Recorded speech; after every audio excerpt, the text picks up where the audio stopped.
Halo, ketemu lagi dengan saya Stefani Kurniadi di Foodcast.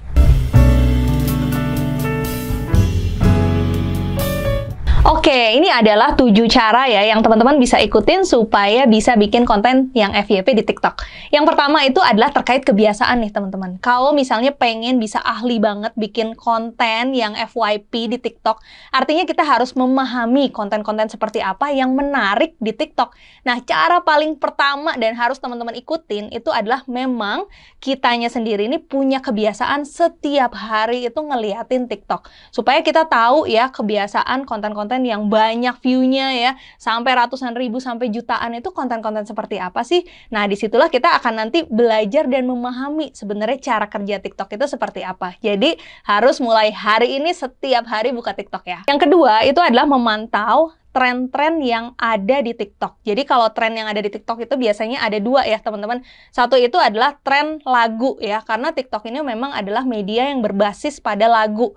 Jadi kita harus tahu lagu-lagu ataupun sound ya yang lagi viral, yang lagi banyak dipakai sama orang. Itu yang menandakan lagu atau sound yang lagi tren. Yang kedua, trennya itu bisa disebut sebagai challenge ya. Jadi kadang-kadang ada banyak activity itu ataupun challenge ya, ataupun pola-pola konten yang juga jadi tren. Nah, ini biasanya kombinasi antara lagu atau sound sama ya gerakan atau apapun itu ya.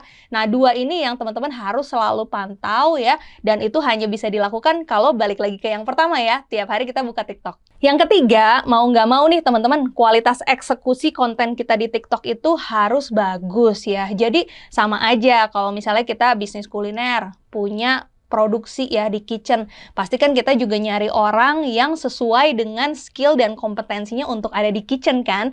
Nah, sama juga kalau kita mau berhasil di TikTok, berarti kita antara diri kita sendiri nih, atau memang kita mencari tim atau orang yang mereka juga memiliki skill atau keahlian untuk bikin konten di TikTok. Zaman sekarang sebenarnya susah-susah gampang ya, karena misalnya teman-teman membuka kerjasama atau misalnya mencari orang yang bisa bantu teman-teman, misalnya mereka usianya di bawah 23 tahun nih. Nah, biasanya mereka punya ability gitu ya, ataupun skill dan kompetensi yang lebih fasih ada di social media. Nah, itu adalah salah satu cara yang teman-teman bisa jadiin referensi. Tapi intinya, sebagus-bagusnya ide yang kita punya untuk kita implementasi, kita tetap perlu ada orang di tim kita yang memang mereka TikTok banget orangnya. Yang keempat itu adalah kita harus buat konten secara rutin. Jadi kalau misalnya kita pengen FYP, tapi bikin konten satu aja, habis itu view-nya dikit, habis itu udah mundur. Nah, itu udah nggak bakalan deh kita bisa FYP. Karena kalau misalnya kita mau FYP, pasti satu, kita harus bikin konten secara rutin.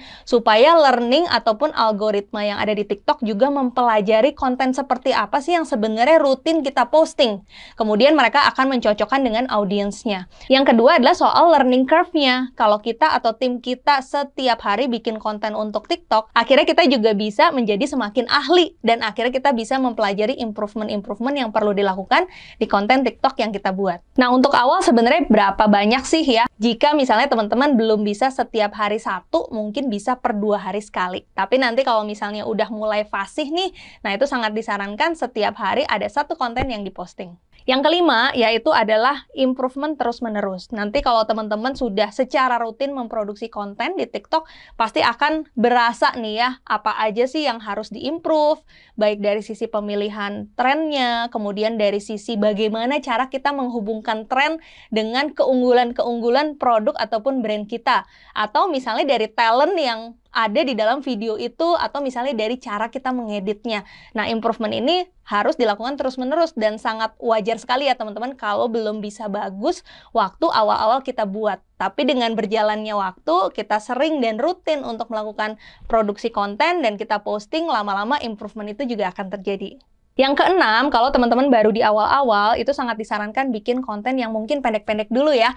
Karena ada yang bilang juga bahwa algoritma TikTok itu mereka akan mendorong semakin banyak ngalirin audiens gitu ya ke video kita kalau misalnya video kita itu ditonton sampai akhir.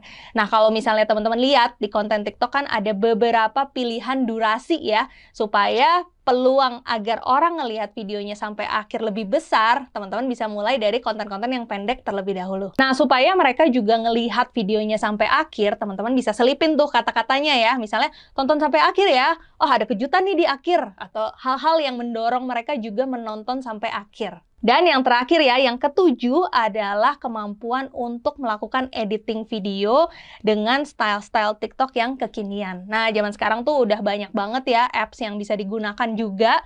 Jadi teman-teman hanya perlu misalnya menggunakan handphone aja, tapi harus lihat-lihat ya tren di TikTok itu editingnya kayak gimana sih. Misalnya influencer atau buzzer-buzzer food gitu ya yang ada di TikTok, mereka biasanya style ngeditnya seperti apa. Dan semuanya itu juga bisa dilakukan dari apps dari handphone aja. Itu dia ya teman-teman, 7 tips ya yang bisa dilakukan supaya konten teman-teman di TikTok bisa FYP. Oke teman-teman, sampai ketemu di Foodcast selanjutnya. Jangan lupa subscribe di Foodies YouTube channel, di tombol subscribe agar kita bisa mendapatkan update berbagai video terbaru dari Foodies dan juga share ke berbagai grup video-video pembelajaran dari Foodies. Ikuti kelas-kelas Foodies terbaru dan sekolah bisnis kuliner, kunjungi www.foodies.id.